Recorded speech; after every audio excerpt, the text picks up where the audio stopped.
अच्छा, हम बात कर रहे थे कि टाइम एक रिसोर्स है या नहीं। टाइम रिसोर्स नहीं है। टाइम तो बेसिकली एक फैक्टर है ना, कि जिसपे हम एक प्रोजेक्ट की सक्सेस कह लें या प्रोजेक्ट की परफॉर्मेंस को मेजर करते हैं। रिसोर्स बेसिकली उन्होंने इस चीज़ से डिफाइन किए हैं कि जो भी रिसोर्सेज रिक्वायर्ड हैं, उसमें मटेरियल की बात हुई है, उसमें इक्विपमेंट्स की बात हुई है, और उसमें ह्यूमंस की बात हुई है, पीपल की बात हुई है, तो ये रिसोर्सेज होते हैं। क्लियर है? आगे चलें।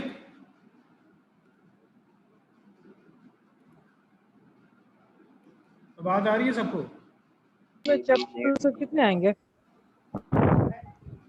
ये स्लाइड एक दफा दोबारा रिपीट करिएगा, last slide. Time constraints project क्या होते हैं जो कि टाइम से लिमिटेड हो, या टाइम जिसमें पोज किया गया हो कि हमने फलान डेट को फलान टाइम को प्रोजेक्ट डिलीवर करना है। It requires use of leveling techniques that focus on balancing a smooth resources demand. इसमें बेसिकली हम रिसोर्सेज को मैनेज कर रहे होते हैं, क्योंकि हमारे पास रिसोर्स फ्लेक्सिबल है। जहाँ पे रिसोर्स कॉन्स्ट्रेंट जब होगा, वहाँ पे हम टाइम जो है उसको मैनेज करेंगे, और क्योंकि हमारे पास वहाँ पे टाइम फ्लेक्सिबल है। Use positive slack delaying non critical activities. फिर इस पे करते क्या है कि नॉन क्रिटिकल एक्टिविटीज को आप डिले कर सकते हैं, क्योंकि उससे हमारा प्रोजेक्ट का ड्यूरेशन जो है वो इन्फ्लुएंस नहीं होगा, और बेहतर तरह से रिसोर्सेज को मैनेज करते हुए हम जो है वो टाइम के अंदर या टाइम का ड्यूरेशन जो है उसको बेहतर तरह से मैनेज कर सकते हैं। इसके अंदर कौन सी चीज़ें आती हैं? Peak resource demands are reduced, ठीक है। Resources over the life of the project are reduce, fluctuation in resource demand is minimize. तो ये चीज़ें जो हैं हम इनको करते हुए जो टाइम कॉन्स्टेंट्स प्रोजेक्ट्स होते हैं उनको बेहतर तरह से मैनेज कर सकते हैं, या उनको टाइमली जो है वो हम डिलीवर कर सकते हैं। ये एग्जांपल हो सकती है टाइम कॉन्स्ट्रेंट जो है वो बजट की, कि किस तरह से देखें वो मैनेज कर रहे हैं। जिस तरह एक बोटेनिकल गार्डन की एग्जांपल है, उसमें डिज़ाइन है, उसके बाद ये एक्टिविटीज़ हैं, कुछ पैरेलल एक्टिविटीज़ हैं, कुछ जो है वो दूसरी एक्टिविटीज़ हैं जो किसी दूसरी एक्टिविटीज़ पे डिपेंड नहीं करती। तो इस पे जिस तरह हमने बात की थी कि बर्स्ट एक्टिविटीज़ और जो मर्ज एक्टिविटीज़ हैं उनको देखते हुए, हम स्लैक टाइम को देखते हुए अपना टाइम जो है उसको मैनेज करके प्रोजेक्ट जो है वो उसको एक्टिवली अच्छी तरह से इफेक्टिवली मैनेज कर सकते हैं। क्लियर है? Yes sir. उसके बाद है resource allocation method. Basically resource demand leveling techniques हैं फॉर टाइम कंस्ट्रेंट बजट। इसमें फिर आपने रिसोर्सेज को लेवल या स्मूथ करना होता है। जिन ये हम दोनों टेक्निक्स डिस्कस कर चुके हैं। इसके एडवांटेजेस या डिसएडवांटेजेस क्या हो सकते हैं?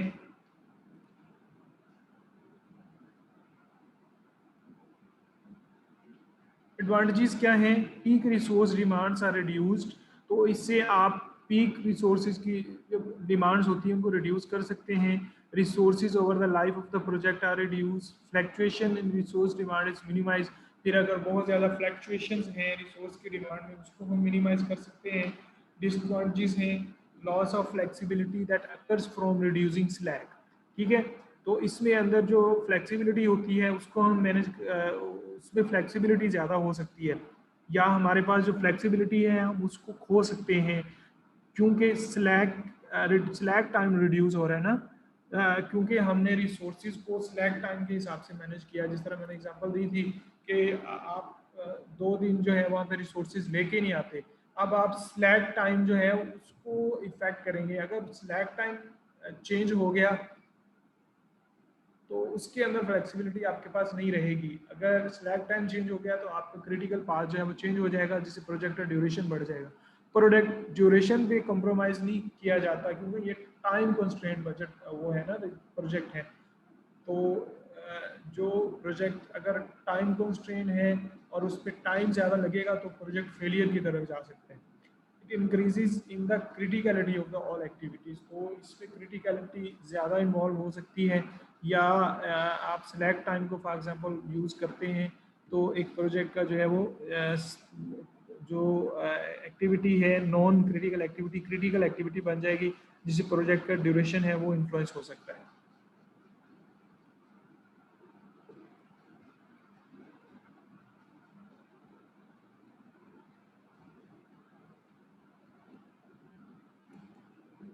उसके बाद जी रिसोर्स कॉन्स्ट्रेंट बजट्स को कैसे आपने मैनेज करना है। Resources are limited in quantity और availability. Activities are schedule using heuristics rule of thumb common sense that focuses on. अब आपने जो रिसोर्स कॉन्स्ट्रेंट प्रोजेक्ट है उसको कैसे मैनेज करना है, तो इस पे हॉरिस्टिक टेक्निक यूज की जाती है जिसमें आप कॉमन सेंस की बुनियाद पे जो है अपने रिसोर्सेज को एलोकेट करते हैं। फॉर एग्जांपल कहाँ पे मिनिमम स्लैक है और फिर उसमें स्मॉलेस्ट ड्यूरेशन कितना है, उस पर कितने रिसोर्सेज रिक्वायर हैं, उस मिनिमम स्लैक को हम कैसे बेहतर तरह से यूटिलाइज कर सकते हैं, लोएस्ट एक्टिविटी आइडेंटिफिकेशन नंबर, ये सारी चीज़ें जो हैं उनको मैनेज करते हुए आप रिसोर्सेज को बेहतर तरह से, अगर रिसोर्स कॉन्स्ट्रेंट प्रोजेक्ट है तो वहाँ पे बेहतर तरह से जो है वो मैनेज कर सकते हैं। सर पैरेलल हेuristics का क्या मतलब है सर? हॉरिस्टिक ये एक टेक्निक है जिसपे आप रूल ऑफ थंब या कॉमन सेंस की बुनियाद पे जो है वो डिसीजन लेते हैं। जिस तरह स्लैक जो है उसको आप बेहतर तरह से मैनेज करते हैं या वहाँ पे रिसोर्सेज को उस तरह से एलोकेट करते हैं जब उसकी ज़रूरत होती है।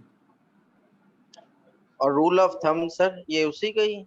रूल ऑफ थंब या कॉमन सेंस एक ही चीज़ है ना। आपने रूल ऑफ थंब क्या बनाया है, या एक ऑर्गेनाइजेशन में रूल ऑफ थंब क्या है डिफरेंट चीज़ों को करने के लिए।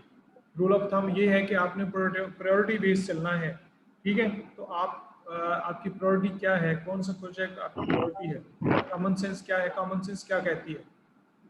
उसके बाद the parallel method is used to apply the heuristics, an iterative process starting at the first time period of the project and scheduling period by period the start of activity using the 3 priority rules।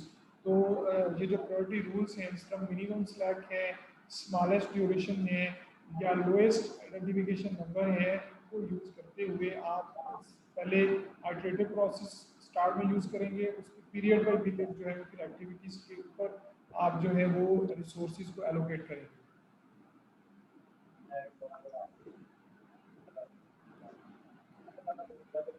उसके बाद the impacts of resource constraint scheduling. इसका impact क्या आएगा, जो reduces the delay but reduces the flexibility. Flexibility क्या थी आपके पास slack time था, उसमें फ्लेक्सिबिलिटी थी। तो अगर ये डिले तो रिड्यूस करेगा बट आपके पास फ्लेक्सिबिलिटी भी खत्म हो जाएगी। फॉर एग्जाम्पल आपके पास 2 दिन की एक पाथ के ऊपर फ्लेक्सिबिलिटी थी और आपने उसको यूज़ कर लिया, तो आपके पास मार्जिन या फ्लेक्सिबिलिटी कम हो जाएगी। Increase criticality of the event, तो क्रिटिकलिटी बढ़ जाएगी। अब आपने स्लैक टाइम को यूज़ कर लिया तो आपके पास क्रिटिकलिटी की चांसेस ज़्यादा हो जाएंगे। अगर स्लैक टाइम को यूज़ करते हुए वहाँ पे थोड़ा सा डिले आ गया तो आपका क्रिटिकल पाथ चेंज हो जाएगा, जिससे प्रोडक्ट ड्यूरेशन जो है वो इंक्रीज हो सकता है। इंक्रीजेज द स्केजुलिंग कम्प्लेक्सिटी, फिर उससे स्केजुलिंग कम्प्लेक्सिटी जो है वो बढ़ सकती है। आपने स्लैक टाइम को यूज़ कर लिया, अब आपके पास स्केजुलिंग ज़्यादा कॉम्प्लेक्स हो जाएगी। आपको अच्छी तरह से ज़्यादा बेहतर तरह से स्केजुलिंग करनी पड़ेगी रिसोर्सेज की, ताकि आप जो नेक्स्ट एक्टिविटीज़ हैं उनको जो प्रीसीडिंग एक्टिविटीज़ हैं, नेक्स्ट एक्टिविटीज़ हैं, उसको आप कैसे मैनेज करते हैं। It may make the traditional critical path no longer meaningful. तो इसी तरह से आपका जो ट्रेडिशनल क्रिटिकल पाथ है, अगर आपने स्लैक टाइम को बेहतर तरह से यूज नहीं किया या स्लैक टाइम की जो वो है एक्टिविटी है वो डिले हो जाती है, तो आपका जो पहले से क्रिटिकल पाथ है जिस पे आपने आइडेंटिफाई किया हुआ था कि इस पे मिनिमम 120 दिन लगेंगे, तो वो फिर नॉन मीनिंगफुल हो जाएगा, या वो तो खत्म हो गया ना, फिर आपके पास और क्रिटिकल पाथ आ जाएगा। अब उस क्रिटिकल पाथ पे अगर आपने सही तरह से प्लानिंग नहीं की, उस क्रिटिकल पाथ पे जो एक्टिविटीज़ हैं वो डिपेंड करती हैं एनवायरमेंटल फैक्टर्स के ऊपर, वो डिपेंड करती हैं कॉन्ट्रैक्टर्स के ऊपर, और आपने उनकी सही तरह से प्लानिंग नहीं की। आपका फोकस जो था जो हमारा फोकस जो था वो क्रिटिकल एक्टिविटी के ऊपर था, तो फिर और ज़्यादा कॉम्प्लेक्सिटीज आ सकती हैं। It may can break sequence of the events, sequence event भी ख़त्म हो सकता है या टूट सकता है। It may cause parallel activities to become sequential and critical activities with slack to become non-critical। तो इस तरह से जो हमारे पास parallel activities हैं उनमें critical activities हो सकती हैं, या जो हमारा slack time है वो non-critical हो सकता है। उसके बाद है splitting the activities. Splitting activities क्या है? अगर आप मल्टी प्रोजेक्ट्स पे काम कर रहे हैं तो उसके अंदर आपके रिसोर्स जो है उसको कैसे मैनेज करेंगे। जिस तरह मैंने एग्जांपल दी थी कि आप रिसोर्सेज को एक एक्टिविटी को स्प्लिट कर रहे थे कि हमने वॉल अभी बनाई है, इसके ऊपर जो बाकी काम होना है वो हम बाद में कर लेंगे, रिसोर्सेज को कहीं और शिफ्ट कर देते हैं। इस तरह स्प्लिटिंग के क्या बेनिफिट्स हैं और किस तरह से स्प्लिटिंग होती है। A scheduling technique used to get a better project schedule and or increase the resource utilization. इससे ये तो हो सकता है कि आप रिसोर्सेज को बेहतर तरह से यूटिलाइज कर लें, बट इसके अंदर फिर डिपेंड करेगा कि जो एक्टिविटी आप स्प्लिट कर रहे हैं वो कितनी क्रिटिकल एक्टिविटी है या वो कितनी कॉम्प्लेक्स एक्टिविटी है। It involves interrupting work on an activity to employ the resource on another activity, then returning the resource to finish the interrupted activity। ये डेफिनेशन है कि आप एक एक्टिविटी को इंटरप्ट करते हैं, रिसोर्सेज किसी और एक्टिविटी के ऊपर ले जाते हैं, फिर उस एक्टिविटी पे काम करने के बाद दोबारा जो एक्टिविटी थी जिसको आपने इंटरप्ट किया था उसके ऊपर वापस रिसोर्सेज लेके आते हैं। is feasible when start up and shut down costs are low। अब ये है कि आपके पास उसकी कॉस्ट इतनी ज़्यादा नहीं है, स्टार्टअप आप थोड़ी सी पैसे लगे हैं या आपने उसके ऊपर जो लेबर वगैरह है या उसके ऊपर जो बाकी मटेरियल है, जिस तरह हम अगर कोई वॉल बना रहे हैं तो उसके ऊपर जो हम डिफरेंट स्टैंड्स वगैरह बनाते हैं जिस पर खड़े होकर लेबर ने काम करना है, उसकी इतनी ज़्यादा कॉस्ट नहीं है, फिर तो ठीक है। या उसकी मूवमेंट की इतनी ज़्यादा कॉस्ट नहीं है तो फिर तो ठीक है। लेकिन अगर उसकी स्टार्टअप और शटडाउन कॉस्ट ही बहुत ज़्यादा है तो ये आपके प्रोजेक्ट की कॉस्ट जो है वो इंक्रीज कर सकती है। Is considered the major reason why project fail to meet the schedule. तो ये अगर आप स्प्लिटिंग सही तरह से नहीं करते या उस पर शटडाउन और स्टार्टअप कॉस्ट को सही तरह से नहीं देखते तो ये प्रोजेक्ट फेलियर का बायस बन सकती है। क्लियर है स्प्लिटिंग एक्टिविटीज?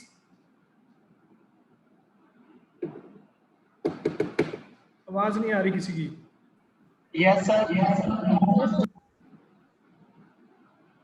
ये एक एग्जांपल हो सकती है।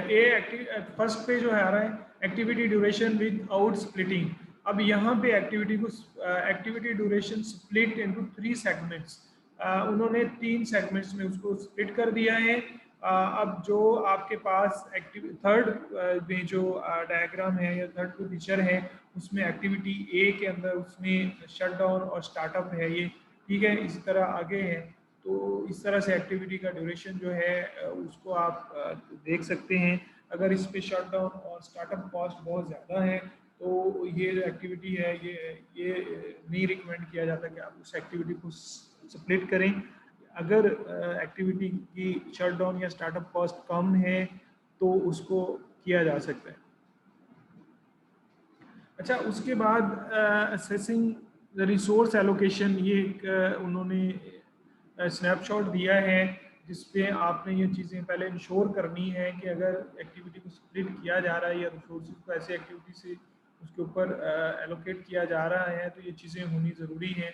फॉर एग्जांपल आपने देखना है, इसको आप लोगों ने रीड कर देना है, मैं एक आध रीड करके बता देता हूँ। For example assess whether you have over allocation problems, ठीक है। उसके बाद identify where and when conflicts occur by examining the resource usages view, के उसमें कॉन्फ्लिक्ट्स तो नहीं आ सकते। फॉर एग्जांपल एक प्रोजेक्ट के अंदर आप रिसोर्सेज को दूसरी जगह पर मूव करते हैं और डिफरेंट प्रोजेक्ट चल रहे हैं, उसमें कॉन्फ्लिक्ट आ जाता है। वो प्रोजेक्ट ए वाले कहते हैं कि नहीं ये काम हमारे साथ करेंगे, प्रोजेक्ट बी वाले कहते हैं कि नहीं हमारे साथ काम करेंगे, तो उस तरह कॉन्फ्लिक्ट भी आ सकता है, ठीक है। तो इसको आप लोगों ने रीड कर लेना। उसके बाद है benefit of scheduling resources, it allows time for consideration of reasonable alternatives. तो इससे ये है कि आप रीजनेबल अल्टरनेटिव्स, अगर आपने पहले से स्केड्यूल किए हुए हैं रिसोर्सेज तो आपको ये भी पता होता है कि अगर यहाँ पे कोई इशू आता है तो रीजनेबल अल्टरनेटिव्स क्या हो सकते हैं।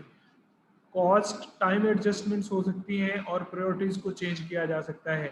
अगर हमारे पास उन दिनों में लेबर की शॉर्टेज है फॉर एग्जांपल, तो फिर हम अपनी प्रायोरिटीज़ को चेंज कर सकते हैं। उसके बाद है it provides information for time phased work package budgets to assess impact of unseen events.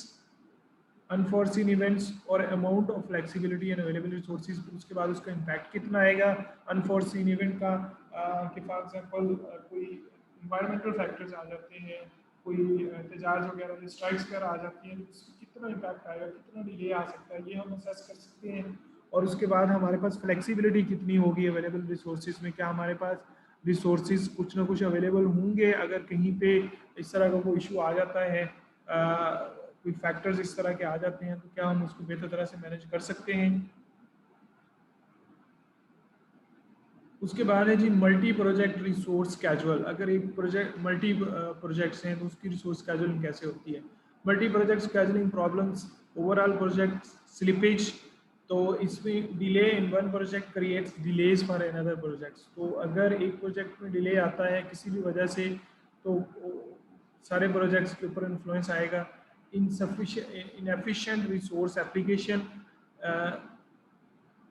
the peaks and downtime of resource demands create scheduling problems and delay of the projects। तो इस पे आप पीक टाइम और down time को अच्छी तरह से नहीं देखते। फॉर एग्जांपल रिसोर्सेज की एक वक्त पे बहुत ज़्यादा डिमांड है, मार्केट में बहुत ज़्यादा डिमांड है और हमने उस तरह से उसको एस्टिमेट नहीं किया, तो ये भी डिले का इशू हो सकता है, इसमें डिले आ सकता है। Resource bottlenecks, shortages of critical resources required for multiple projects cause delays, schedule extensions। तो अगर आपके पास क्रिटिकल पाथ के ऊपर या क्रिटिकल रिसोर्सेज जो है वो शॉर्ट हो जाते हैं, तो इसके ऊपर भी प्रोजेक्ट जो है वो डिले हो सकते हैं। तो इसमें आपको फिर डिफरेंट स्केड्यूल एक्सटेंशंस लेनी पड़ सकती हैं कि स्केड्यूल को बार बार रिवाइज करना पड़ सकता है। ये सर बॉटलनेक्स का क्या मतलब हुआ? बॉटलनेक्स मीन कि कहीं कहाँ पे आपके पास क्रिटिकल या रिसोर्सेज जो लिमिटेड हैं, वो वाला पाथ कौन सा है, किस जगह पे आपको क्रिटिकल रिसोर्सेज। हर्डल्स कहेंगे ना कि हर्डल्स आ जाते हैं और रुकावटें आ जाती हैं उसकी वजह से, हर्डल्स भी कह सकते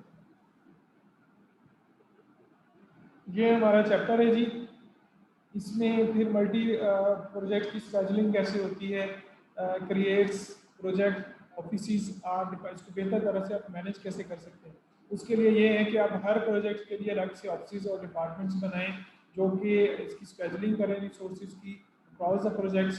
उसके बाद use a project priorities system,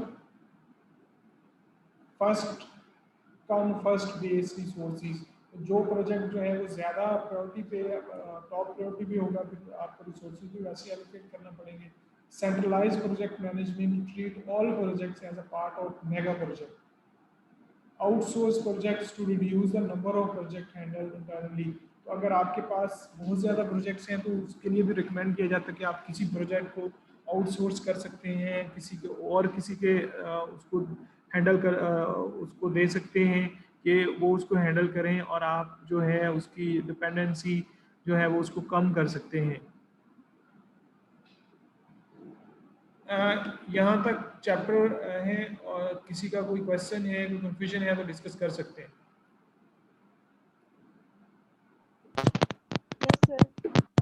kindly paper का पैटर्न बता देंगे किस तरह होगा।